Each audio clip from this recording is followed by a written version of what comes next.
Hi folks! So last night I was having an evening of racing, live racing on servers, just going around some public servers and a few different sims, and I ended up settling on Automobilista 2 by Reiza. And I found a server there that was running Bathurst, and it was also running the GT1's, and I thought, well, that's interesting because I don't think the GT1's ever actually raced at the mountain. So I jumped in there, and I think about after practice and qualifying, about 18 of us started the race, and I think by lap 2 pretty much everyone had given up apart from 6 of us, and somehow I ended up in first, but I was overtaken and then played with quite a lot by a guy called Hi Guy 69. We were sort of swapping position a lot, but I'm pretty sure at any point he could have just taken it because he was faster than me. But we had a great time. We were chatting about it afterwards, and then a fella called Dan said, well, he was in there as well, said, this is our server, this is simracingonline.net. Why don't you come and join us for a fully on, this is our public, our league server. It's open to the public until our race tomorrow night. So at 8 o'clock tonight, I'm going for a race there. So I've said, yeah, okay, and so has Hi Guy. So we're going to meet up there later on. What I've got to do is choose which one of the GT1s I'm going to use around this nearly 4-mile circuit. Mad cars to have at this circuit. I mean, these cars are up to about around 175, 180 mile an hour capable cars. And like I said, I don't think they ever raced at this circuit. They've got no ABS and traction control. Mind you, you know, the V8 stock cars that they race in Australia don't have that either, so I suppose kind of in a way they are suited, but they're so long and flat and, you know, lots of downforce. So I've had a quick go in each one of the cars, and I've never really mucked around. You know, I love the GT1s, and I've driven them quite a few times since they came out, but for Automobilista 2, I've never really done a comparison between the two, so I thought I'd just let you in on this little journey with me. I'm going to take each one for a few laps there and see which one's the best. So I'm going to start out with the Porsche because that's at the top. So we've got 580 brake horsepower, so it's the least powerful of the lot.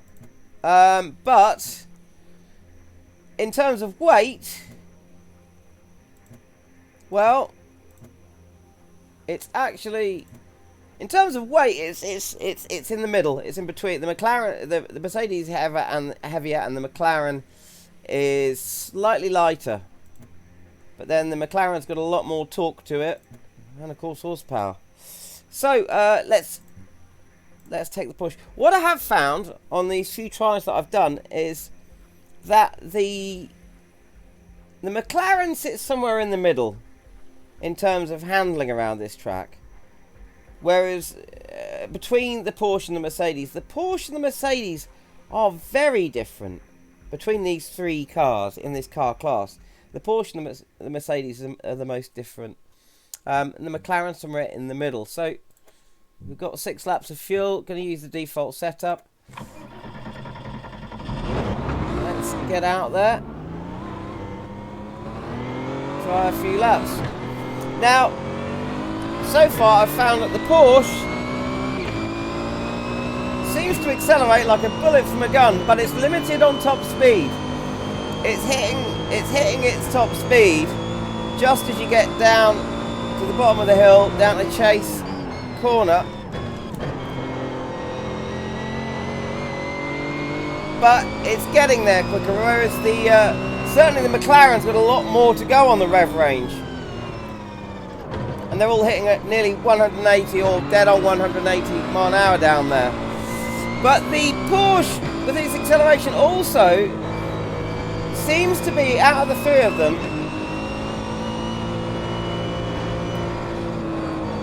it feels the lightest, even though the McLaren is ever so slightly lighter. It just feels much more pointable. It's very responsive to turn in, and it's great on turn exit as well, but it is the most skittish. I think for this track, out of the three of them, it's the most dangerous car if you get it wrong. Whereas the Mercedes, apart from if you were to lock up coming down the hill because of all of that weight, or the slightly more weight than the other two cars, the Mercedes is kind of the safest. So look where I'm hitting the end of the rev range there. Oh, needs a bit of curb. The brakes on this car as well, as long as you don't lock up, they stop you really quickly. So here we go for Murray's. I've overbraked there, but that was deliberately to show you how quick this thing slows down. So you don't want to be using too much brake pressure in this car. And I found that for the corners that I'm knocking down into second gear before the apex, at least in the Merc, I'm staying in third for them in this, and then maybe knocking them down to second for the exit. Easy to do that in a car with, all of these cars have sequential gearbox with automatic clutches, so.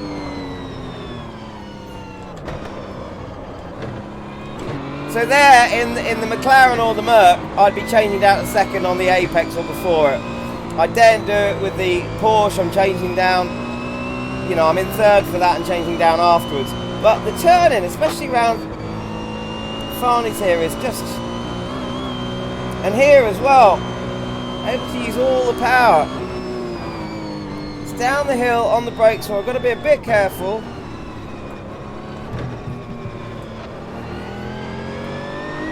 And I'm shy of going down into third.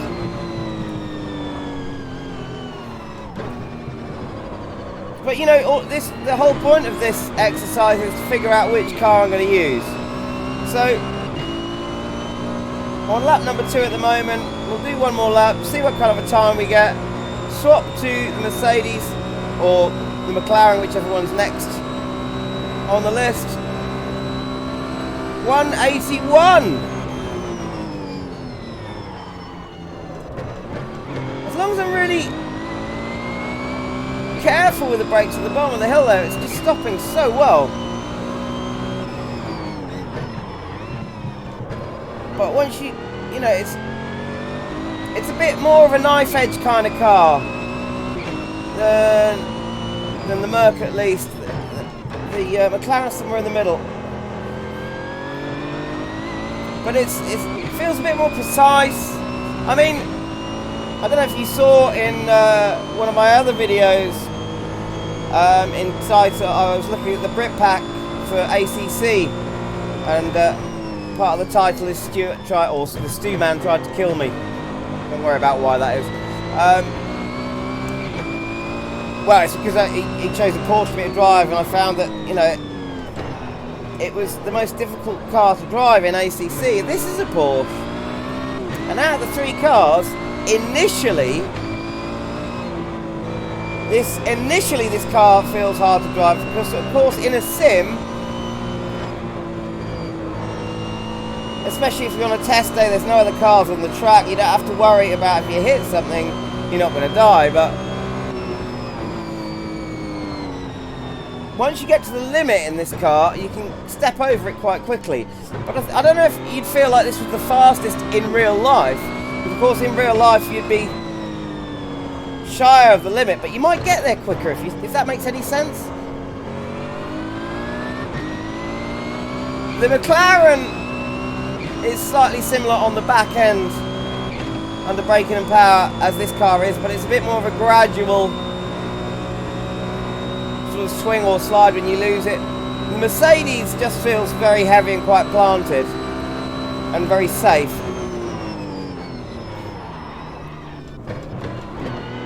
But you can see it wants to move about immediately there as you reach the biting point of the brakes. Oh, there you go. Point in case. Lovely sound from the turbos there. Okay, so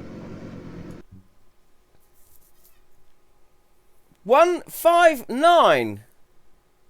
The lap record here, which is held, I think, by a McLaren GT3, was a 159, high 159, so I'm very pleased with that. But obviously this is a GT1 car, so less restricted than the GT3s. This does feel... The first time I drove it around here, I thought, oh, this car feels dangerous for this track, but I'm really starting to see the benefits of it. Jenson Button holds the fastest lap, or did hold the fastest lap round here, which is in the 148s, I think 148.8 or something like that, around this nearly 4-mile track. But that was in an open wheeler, that was in an F1 car, I think. And we'll try the Merc next, bit more horsepower, but heavier. They don't generally race open wheelers around this track. They prefer... There's a lot more, you know, fully enclosed body cars, I think, because this track could just be so dangerous in an open wheeler, because there's those walls to hit, you know, as you come through the S's and, you know, through the dipper. Could be really scary. When this track's not in use as a racing track, the speed limit for cars going up and down the mountain here is about 37 miles per hour. Can you imagine doing 37 on the Conrad Straight? You'd feel like you were standing still. Right. Very different sound. Very different sound from that engine. Right. See how we do.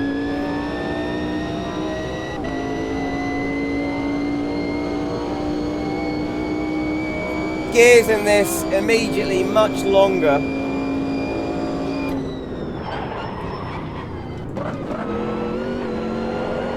Immediately feels much heavier. You know, that's not just because I've read the figures, it really does. I can deal with the cutting corner there. I feel like I can deal with it really well because of that weight keeping it down. And when the tyres do start tugging, you do feel like you've got quite a bit more margin for error in this car.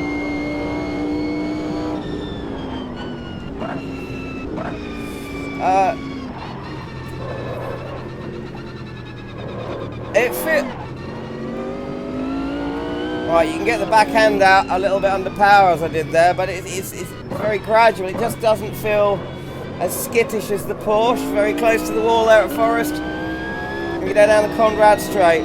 It's feeling quite safe. It dealt with the downhill. I felt much safer on the downhill section there. So 170. So much further to go on the rev range, but we're not hitting the 180, not hitting the higher speed that we did in the Porsche. It's not getting up there quick enough compared to the Porsche. Right, how about Murray's?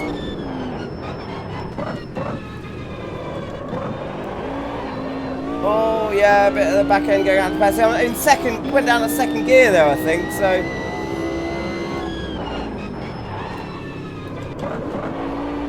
Feeling more stable under braking.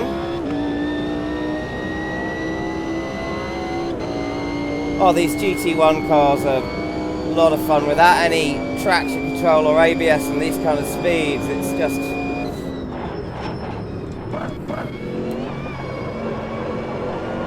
Oh, definitely not. More understeery on corner entry.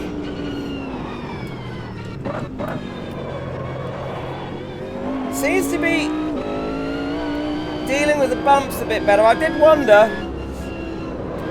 about possibly when I choose my car, whichever one it is, softening up the suspension a bit. But I don't know, because, you know, for this track I just thought you've got so many undulations, but it's not a bumpy track, if you know what I mean. Just a lot of the surfaces. There's a lot of kinks and for the suspension to deal with, but not too bumpy. So I don't know if I will need to soften it up too much. It's feeling. You can feel the weight. You really can. The way it's translated through the steering, just the way the car handles. It's a little bit more. I don't want to use the word lumbering. Yeah, I'm just not hitting this. Hardly any risk of locking up there as we come through the chase. Brake hard for Murray's. I'm using so much more brake pressure in this car, changing down to second before the apex at Murray's rather than third. Gears are so much longer.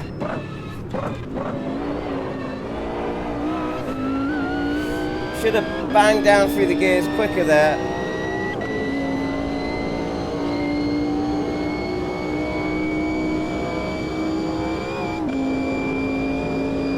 There we go.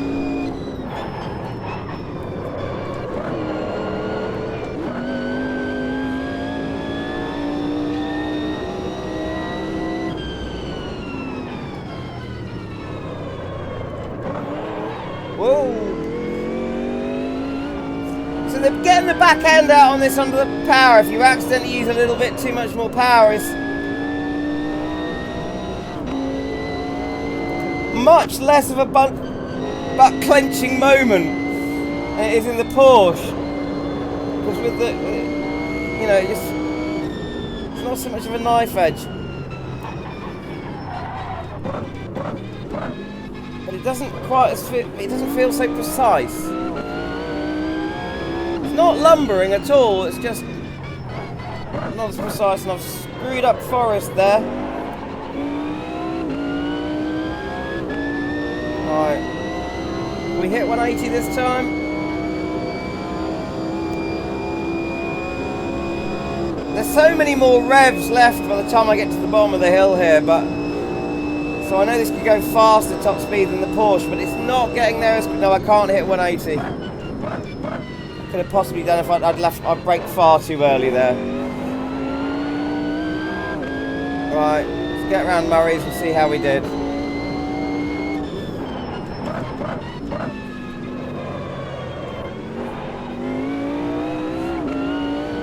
It's just not as sharp on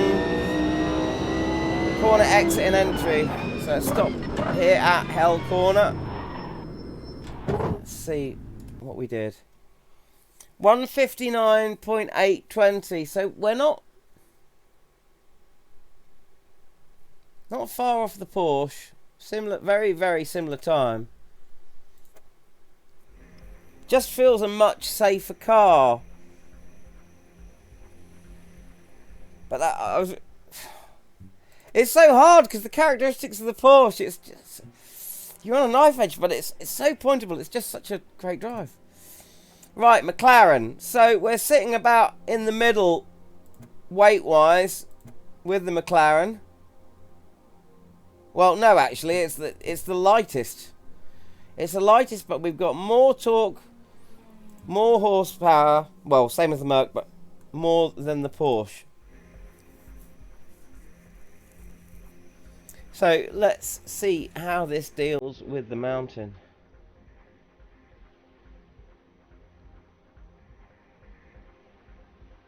Such an amazing looking thing, this.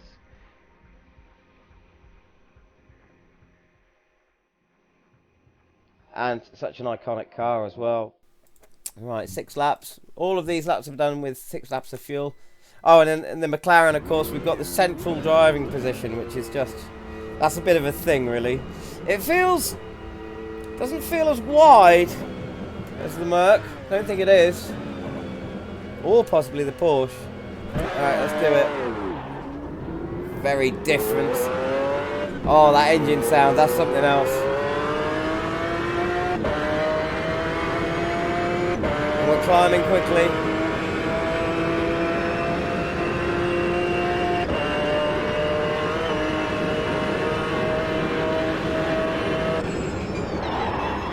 Oh, whoa, brakes kicking in. Powerful brakes there. Good corner exit. Okay.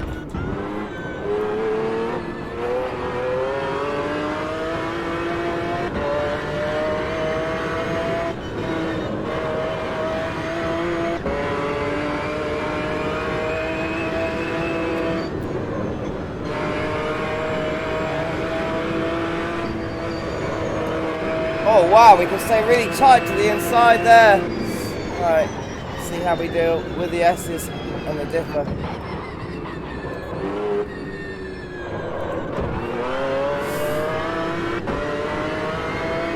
It's really got some go in second and third there.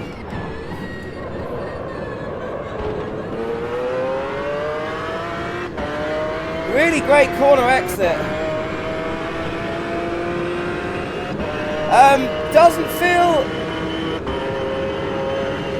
feels somewhere in between the Porsche and the Mercedes in terms of handling.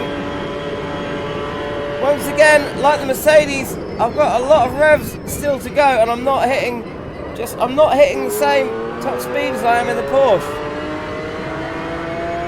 So it's not as, when you get up to the higher gears, it's not as fast.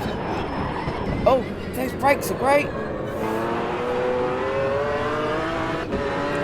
This is hard to explain.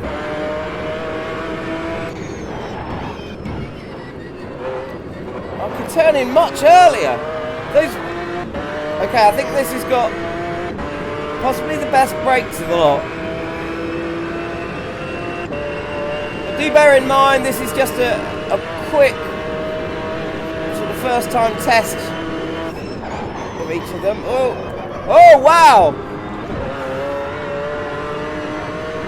I turned in there and it turned right in, and the back end wanted to come round a bit. This feels like it's acting like it's on more of a knife edge than the Porsche. It just doesn't feel like it. It feels more catchable. Wow.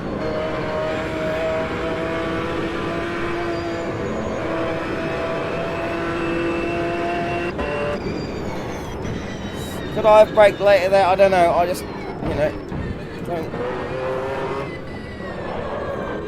Oh! Really hugged that turn and went round rather nicely there. Don't. Oh. I feel like that back end does swing a bit. The back end in this car is more swingy than the other two. But not. When it goes, it feels like don't take this the wrong way, but it feels like a swinger. Like it kind of likes, like a dancer, kind of wants to shake its legs and wiggle its hips, whereas the Porsche is a bit kind of, a bit stiffer. This is a bit of a ballerina, whereas the Porsche is more of a body popper. I don't know if that analogy makes any sense whatsoever.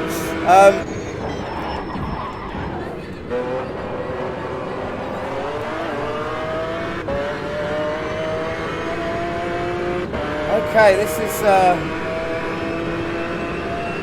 the variety between these three cars is great. Well done, Reiza. I'm not.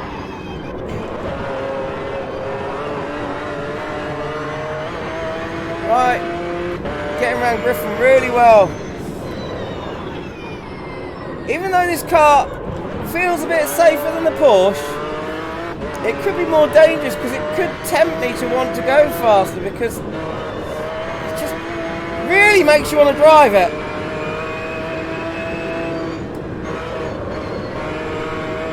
Wow. Really hold it in tight to the inside there. I'm going to brake later than I have been doing the downhill section. It's cornering around that left-hander there so neatly.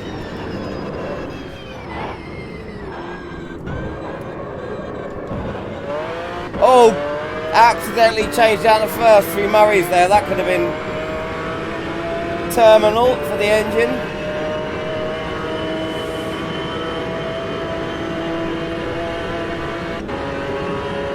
The Merc, the McLaren not achieving,